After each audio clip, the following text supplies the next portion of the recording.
Bom dia, você aí de casa. Hoje eu quero começar diferente. Eu quero agradecer você estar aqui conosco através desse veículo de comunicação, o YouTube. Que alegria ter você conosco. Você está aqui em nossa casa e nós estamos em sua casa. Que coisa boa, né? Seja bem-vindo, seja bem-vinda. Que coisa boa. Agora eu quero dar um bom dia para meus irmãos. Bom dia, Escola de Profetas. Bom dia. Bom dia, meu irmão Jonathan. Bom dia, professor Cícero. Bom dia, Escola de Profetas. Bom dia. Bom dia para você de casa. Como é bom ter a sua companhia aqui conosco, saber que todo dia você está aqui do nosso lado, nossa família. Que coisa boa, né? Hoje eu estava pensando, um paulistano e um pernambucano aqui, né? Fazendo esse trabalho importante para o céu. Agora, melhor ainda é nós nos ajoelharmos e falarmos com o dono do universo. Se ajoelhe conosco aí. Pai querido, louvado e engrandecido seja o teu santo nome. Queremos te agradecer porque o Senhor é bom e a tua misericórdia dura para sempre. Obrigado, Senhor, porque nossos irmãos estão aí através do YouTube ouvindo a tua palavra e estudando junto conosco. Quero te agradecer pela família que está aqui na Escola de Profetas também, Senhor. Que o Senhor nos abençoe, que teu Santo Espírito nos ajude. Aceita, Senhor, os louvores que iremos cantar. Não é perfeito, mas é de coração. Muito obrigado, em nome de Jesus. Amém. Muito bem. Uma história muito legal, eu vou contar para você aí de casa. Certa vez uma menina, ela queria se batizar, ela chegou no diácono e falou isso. E aí o diácono perguntou para ela: como você era antes dessa transformação que você tanto fala? E ela responde: pecadora. E aí ele fala: e o que você é agora? Ela: pecadora. E aí ela ainda acrescentou dizendo: eu me sinto ainda mais pecadora do que antes. E ele perguntou: mas se você era pecadora e agora você se sente ainda mais pecadora, que transformação houve na sua vida? E ela respondeu: olha, eu não sei explicar, mas é que antes eu era uma pecadora que corria atrás do pecado. E hoje eu sou uma pecadora que foge do pecado. E toda vez que você abre esse vídeo, você é um pecador assim como todos nós, mas que está querendo fugir do pecado. E para nós darmos continuidades ao nosso culto, vamos gravar a palavra de Deus no nosso coração, não é? Para nós fugirmos ainda mais do pecado. E o texto que nós estamos gravando é Hebreus 10, do 35 ao 39, né? Que bom, agora citaremos este verso maravilhoso que está lá em Hebreus 10, do 35 ao 39. No 3, vamos lá, você aí de casa também nos acompanha aí. Conta, Jonathan. 1, 2, 3. Hebreus 10, do 35 a 39. Não rejeiteis, pois, a vossa confiança, que tem grande e avultado galardão, porque necessitais de paciência, para que depois de haveres feito a vontade de Deus, possais alcançar a promessa. Porque ainda um pouquinho de tempo, e o que há de vir virá, e não tardará. Mas o justo viverá pela fé. E se ele não guarda, da minha alma não tem prazer nele. Nós, porém, não somos daqueles que se retiram para a perdição, mas aqueles que vêm para a conservação da alma. Hebreus 10, do 35 ao 39. Hebreus 10, do 35 ao 39. Não rejeiteis, pois, a vossa confiança, que tem grande e avultado galardão, porque necessitais de paciência, para que, depois de que haveres feito a vontade de Deus, possais alcançar a promessa. Porque ainda um pouquinho de tempo, e o que há de vir virá, e não tardará. Mas o justo viverá pela fé. E se ele recuar, na minha alma não tem prazer nele. Nós, porém, não somos daqueles que se retiram para a perdição, mas daqueles que creem para a conservação da alma. Hebreus 10, do 35 ao 39. Hebreus 10, do 35 ao 39. Não rejeiteis, pois, a vossa confiança, que tem grande e avultado galardão, porque precisais da paciência, para que vos vedes feito a vontade de Deus, possais alcançar a promessa. Porque ainda um pouquinho de tempo, e o que há de vir virá, e não tardará. Mas o justo viverá pela fé. E se ele recuar, a minha alma não tem prazer nele. Nós, porém, não somos daqueles que se retiram para a perdição, mas aqueles que vêm para a conservação da alma. Mateus 10, do 35 ao 39. Muito bem, que bom que estamos aí gravando a palavra de Deus em nossa mente, que você aí de casa tenha gravado também esses versos que são tão importantes, não é isso, Jonathan? Sim. Que Deus te abençoe e fique com esse estudo. Bem, um bom dia. Bom dia, igreja! Bom dia para os meus amigos que se encontram em casa também. Que a graça e a paz do nosso Senhor possa continuar habitando e morando no meu e no seu coração. Estou muito feliz por essa oportunidade de estar aqui com vocês hoje. Já fazia um bom tempo em que eu não tinha essa oportunidade de gravar o ano bíblico. Nas vezes em que eu estava gravando, eu era um aluno aqui da escola e hoje, para a honra e glória do Senhor, eu sou missionário formado. Atualmente estou trabalhando em uma cidade aqui no Pernambuco chamada Quixaba. Peço que vocês coloquem essa cidade nas suas orações, em especial, não somente essa cidade, mas todas as outras que estão sendo trabalhadas também. E estou muito feliz por essa oportunidade de voltar e estar aqui com vocês, né? Hoje estudamos um assunto muito especial. Estudamos os livros de 1 Crônicas, do capítulo 6 até o capítulo 8, e também estudamos o livro de Daniel, no caso, o capítulo 1, e estudamos também o capítulo 39 do livro Profetas e Reis, que veio como título, né? Daniel na corte de Babilônia. Mas antes de nós começarmos a explanar os assuntos referentes ao livro de Daniel e ao livro Profetas e Reis, vamos, na verdade, começar falando a respeito do livro de 1 Crônicas. O livro de Crônicas é um livro muito desafiador. É um livro muito intrigante também. É um livro que faz com que o leitor da Bíblia adquira paciência, porque é um livro que traz muitos nomes, várias genealogias, e isso acaba tornando a leitura meio que chata, enfadonha, e eu fui procurar, na verdade, estudar o porquê que o livro de 1 Crônicas se encontra no cano bíblico, sendo que é um livro que está repetindo várias outras informações que os outros livros bíblicos já haviam falado. Por exemplo, o livro de Crônicas tem várias informações que Moisés, muito tempo antes, já havia comentado a esse respeito. Então eu fui estudar e me perguntar, rapaz, o porquê que o livro de 1 Crônicas se encontra no cano bíblico, sendo que essas informações já foram repetidas. E eu pude descobrir que os principais assuntos do livro de Crônicas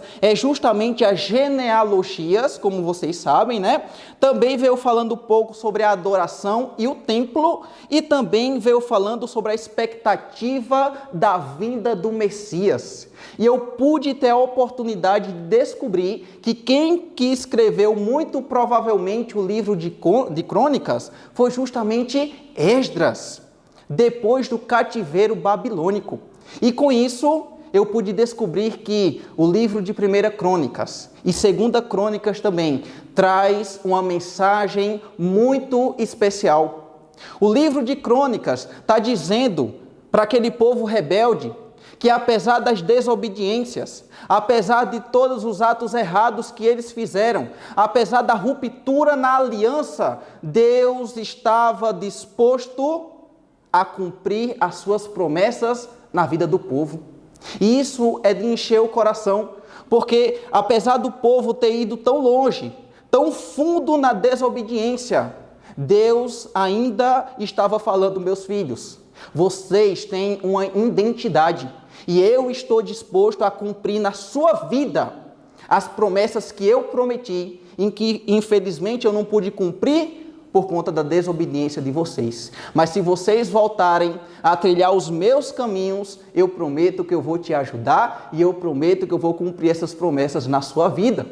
E para mim foi uma promessa muito especial, porque eu pude ver Deus falando comigo e dizendo: David, apesar das dificuldades, apesar de todas as coisas erradas que você fez, apesar de todas as desobediências, eu estou disposto a cumprir as minhas promessas na tua vida.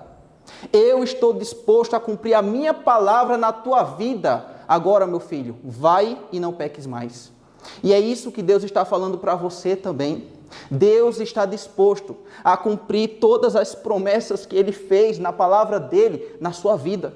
Apesar das dificuldades, apesar das desobediências que você pôde fazer ao longo da sua vida, quando nós nos arrependemos e quando nós voltamos para o caminho do Senhor, Deus fala: meu filho, eu vou cumprir as promessas que prometi na sua vida. Agora vai e não peques mais. E o interessante é que quando nós partimos agora para o livro de Daniel, nós podemos ver o resultado, infelizmente, da desobediência do povo. A Bíblia fala que durante um certo tempo, na verdade muito tempo, Deus havia trabalhado muito profundamente com o povo de Israel. Havia enviado profetas, tais como Isaías, Jeremias, Oséias, Amós, falando que se eles continuassem sendo desobedientes, a consequência daquilo seria o cativeiro. A consequência daquilo seria justamente ruína para toda a nação. Mas infelizmente, eles continuaram na desobediência. E a consequência daquilo foi justamente o cativeiro babilônico, que foi o que aconteceu com o povo de Judá propriamente dita, porque a nação de Israel, as tribos do norte, já haviam sido dizimadas e espalhadas pelo mundo no tempo do Império Assírio. E aqui no capítulo 1, verso 1 e 2 do livro de Daniel, nós podemos encontrar alguns relatos muito interessantes. A Bíblia nos diz o seguinte: no ano 3º do reinado de Jeoaquim, rei de Judá, veio Nabucodonosor, rei da Babilônia, a Jerusalém e a sitiou. E eu quero que você preste atenção agora no verso 2 e veja uma informação muito interessante. Veja só: o Senhor lhe entregou nas mãos a Jeoaquim, o rei. E a Bíblia continua falando o seguinte: rei de Judá, e algum dos utensílios da casa de Deus, a estes levou-os para a terra de Siná, para a casa de seu Deus, e os pôs na casa do tesouro do seu Deus. Que vergonha! Levar os utensílios sagrados e colocar no mesmo lugar, em um templo de uma divindade pagã, era uma vergonha para aquela nação, era uma vergonha para aquele Deus também. Tudo isso por conta da desobediência. E a Bíblia fala que o ato deles terem ido para Babilônia em cativos, foi um ato em que Deus entregou tanto o rei Jeoaquim e, consequentemente, entregou a nação para que eles pudessem ir cativos para a Babilônia. E o interessante é que, quando nós ficamos analisando a motivação pelos quais eles foram cativos para a Babilônia, uma dessas motivações foi justamente a consequência dos seus próprios atos. Porque lá em Deuteronômio, Moisés já havia falado que se eles fossem obedientes à aliança, eles iriam receber bênçãos.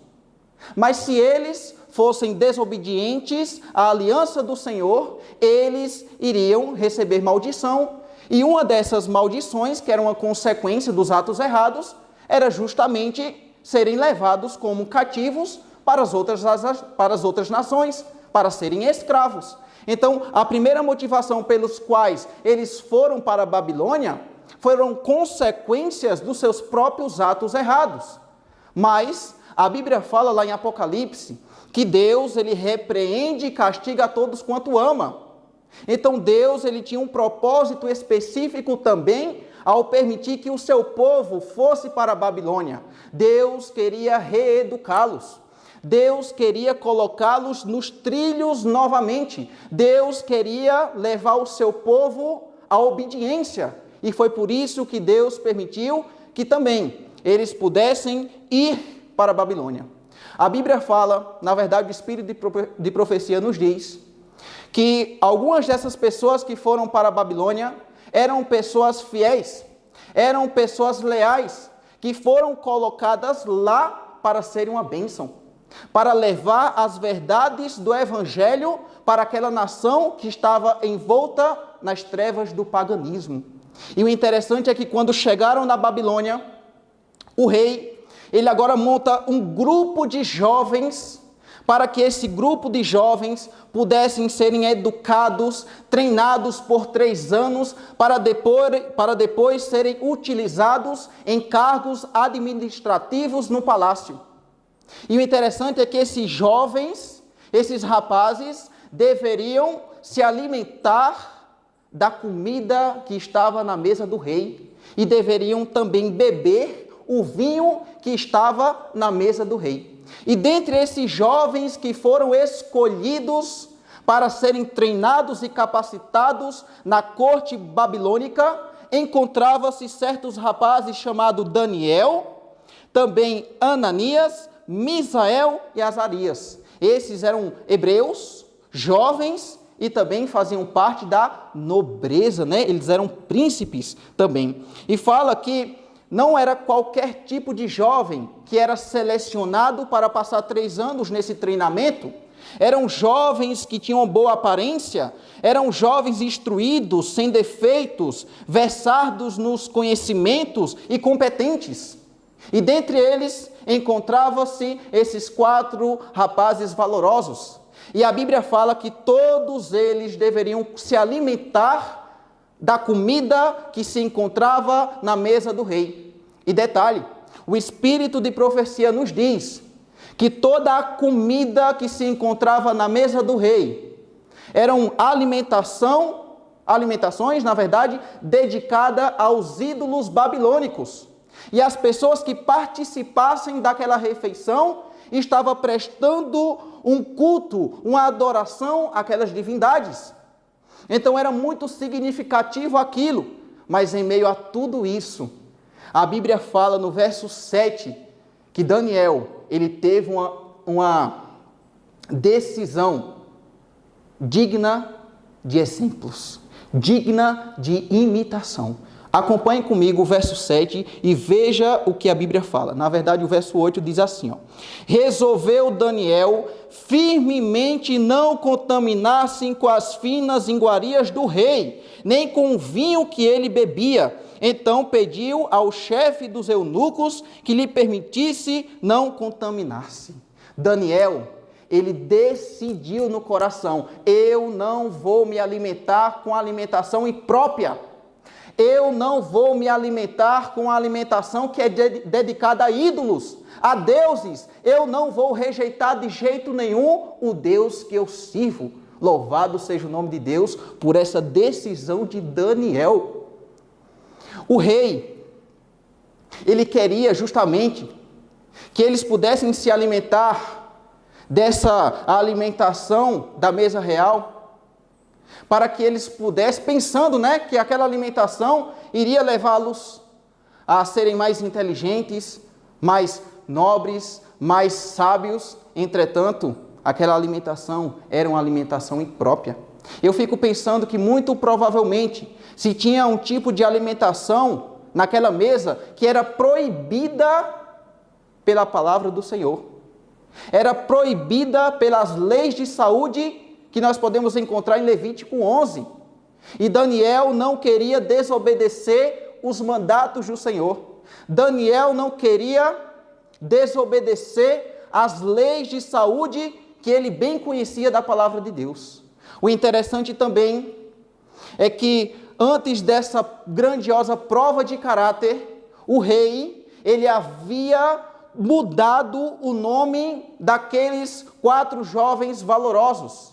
Daniel agora não mais se chamava de Daniel, mas ele era conhecido como Beltesazar.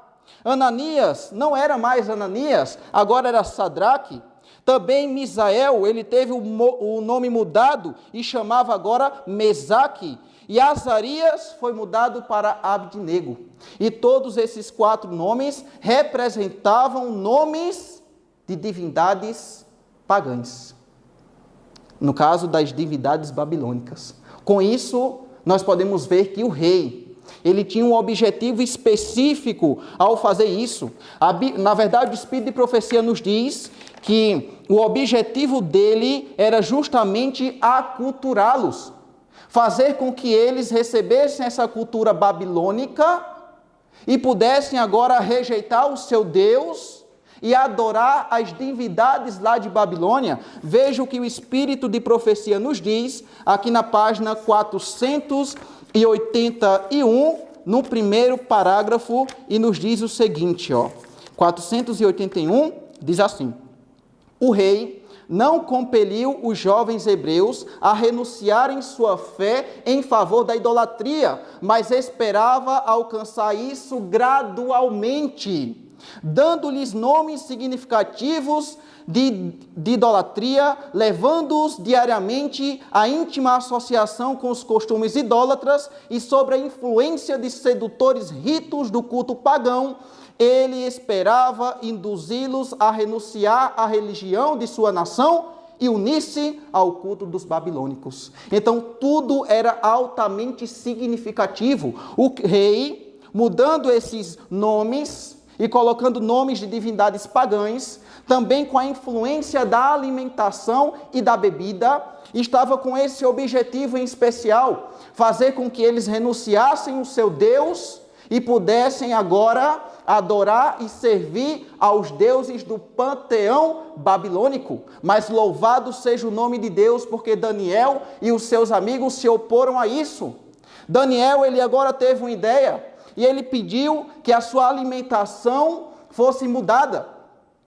Ele pediu para o responsável de cuidar daqueles jovens que mudassem a sua alimentação e colocasse água e vegetais, legumes, na verdade, para que eles pudessem comer. Entretanto, aqueles oficiais começaram a dizer não, porque vocês vão ficar magros, porque vocês vão ficar desnutridos, porque vocês não vão responder muito bem a essa situação, e eu tenho medo do rei, eu não vou fazer isso. Mas Daniel, ele insistiu, e por 10 dias, aquele responsável estava agora trazendo alimentação saudável, natural para Daniel e os seus amigos, e a Bíblia fala que no término dos 10 dias, os resultados foram maravilhosos. Eles estavam gordos, eles estavam fortes, eles estavam mais inteligentes do que os outros. E durante 3 anos, eles continuaram recebendo essa educação. E a Bíblia fala que no verso 17, veio a tão esperada recompensa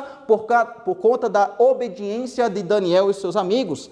A Bíblia nos diz o seguinte, diz assim, ora, a estes 4 jovens, Deus deu o conhecimento e a inteligência em toda a cultura e sabedoria, mas a Daniel deu a inteligência de todas as visões e sonhos. Vale a pena ser fiel a Deus. Vale a pena colocar em prática todas as leis que nós podemos encontrar na Bíblia, as leis que precisam ser seguidas, que são as leis morais. E também, muito importante também, é seguirmos as leis de saúde. Satanás, desde o início, sempre quis derrotar o povo de Deus na área da alimentação, na área da intemperância, na área do domínio próprio. Foi isso que ele conseguiu quando enganou Eva, quando levou ela a contemplar aquele fruto e a comer aquele fruto.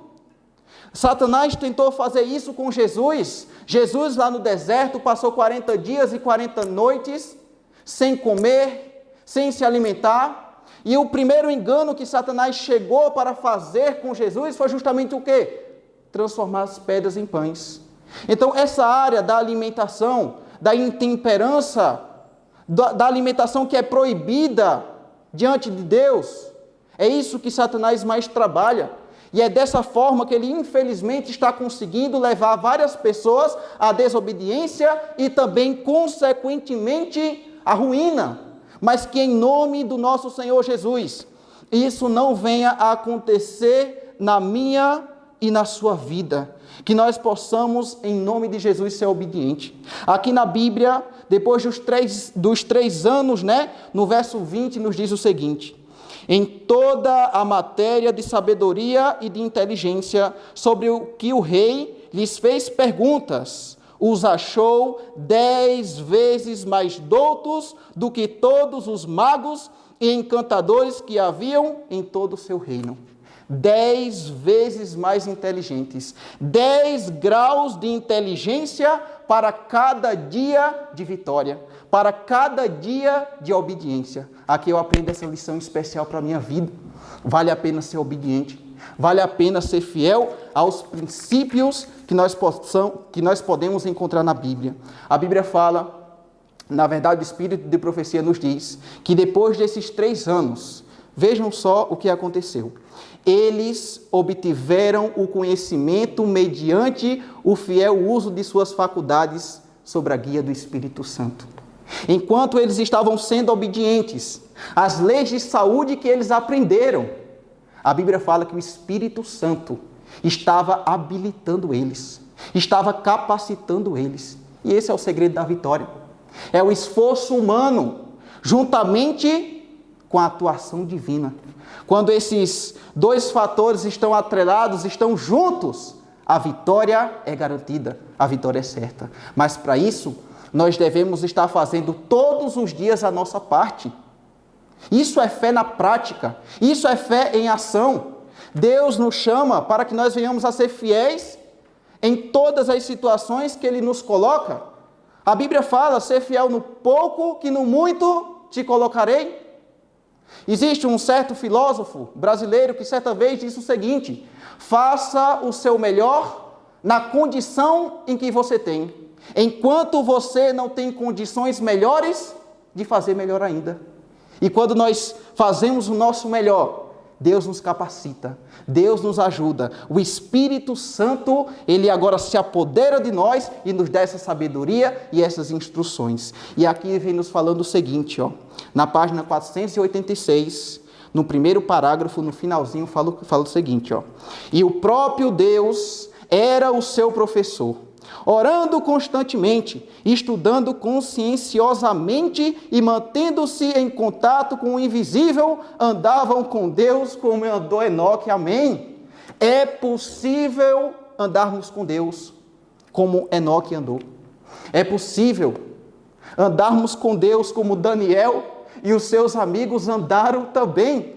Tudo isso, se buscarmos colocar os princípios santos e elevados da palavra de Deus em prática na nossa vida. Que possamos ser pessoas obedientes, que possamos ser pessoas que vivam verdadeiramente pelos princípios e jamais pelas circunstâncias. E eu queria terminar esse momento tão especial com vocês, lendo o último parágrafo do capítulo de hoje, que nos diz o seguinte: as mesmas poderosas verdades que foram reveladas através destes homens, Deus deseja revelar por meio de seus jovens e de seus filhos hoje. A vida de Daniel e os seus companheiros é uma demonstração do que o Senhor fará pelos que a Ele se rendem e buscam de todo o coração realizar o seu propósito. Louvado e exaltado seja o nome do Senhor. Que nós possamos, em nome de Cristo, sermos pessoas obedientes à risca, como o Salmo 119 nos manda ser, Que em nome de Jesus nós possamos ter esse domínio próprio, esse fruto do Espírito, que nós possamos saber nos dominar, porque Satanás ele sempre vai nos tentar com esses enganos na área da alimentação, que em nome de Jesus nós possamos vencer e principalmente que nós possamos influenciar as outras pessoas para o bem. A Bíblia fala, sê tu uma bênção. Eu te chamei para que você seja a luz do mundo. Eu te chamei para que você seja o sal da terra. O chamado de Abraão é muito significativo. Deus fala, Abraão, sai da tua terra, sai da tua parentela, e eu vou te levar para os lugares que você não conhece, e você lá vai ser uma bênção, e você lá vai pregar o meu evangelho, e você lá vai ser a luz do mundo e o sal da terra, e é esse o mesmo chamado que Deus nos faz.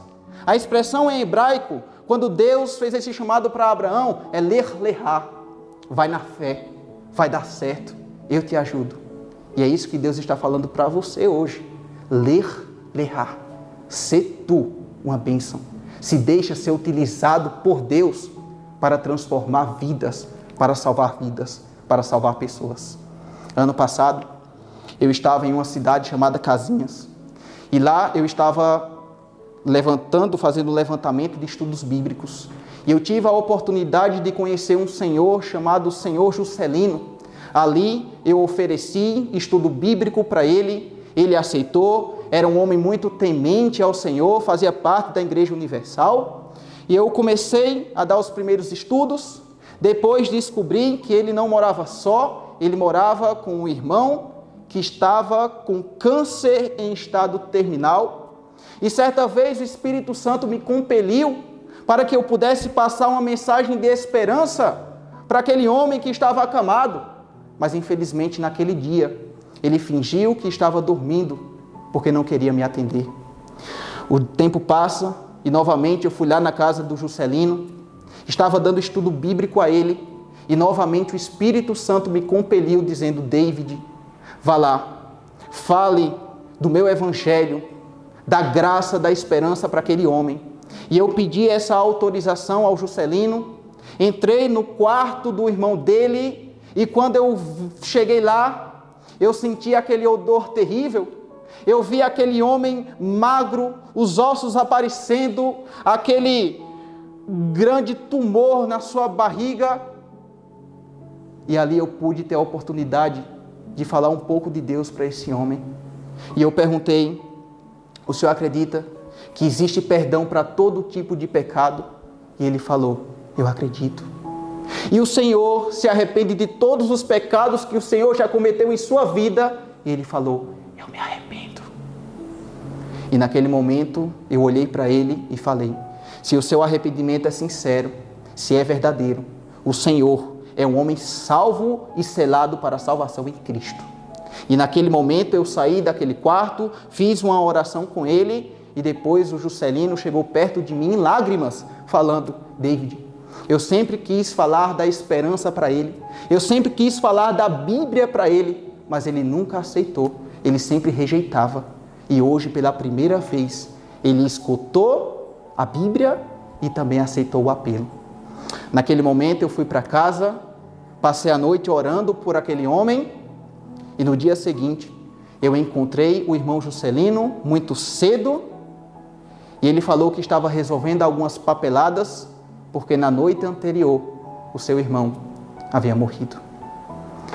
Eu confesso para vocês que eu não fiquei triste, amargurado. Claro que fica um sentimento no coração, é uma vida que se perdeu, né? que morreu na verdade. Mas Deus ele me deu uma calma, uma tranquilidade e a certeza de que aquele homem havia morrido em Cristo. Morreu selado e hoje está dormindo no Senhor. E um dia, pelo poder do Senhor, eu vou ter a oportunidade de encontrar aquele homem lá no céu. E eu fico me perguntando, e se eu não quisesse? E se eu não tivesse aceito o meu chamado?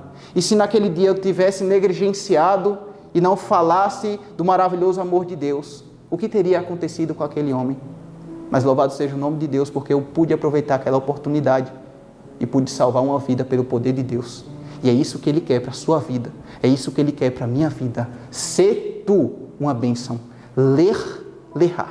E nesse momento eu convido a todos a ajoelharmos para fazermos uma oração ao nosso Pai Celestial. Oremos. Santo e amado Pai, poderoso Senhor, muito obrigado por essas verdades que nós estudamos na Tua Palavra. Nos ajuda a sermos fiéis, nos ajuda, meu Pai, a sermos a luz do mundo, igual Daniel nos deu esse exemplo, meu Pai. Nos ajuda a termos o domínio próprio, o equilíbrio e vencermos, meu Pai, todas as situações. Que nós venhamos a glorificar o Teu nome por meio do nosso corpo, que é morada, que é templo do Espírito Santo. Que o Senhor abençoe cada pessoa que se encontra em casa nesse momento. Abençoe meus irmãos aqui na igreja, meu Pai, por favor. É isso que eu te peço e te agradeço em nome de Jesus. Amém. Que Deus possa continuar te abençoando e te fortalecendo. E lembra, ler, lerá. Sê tu uma bênção e vai dar certo.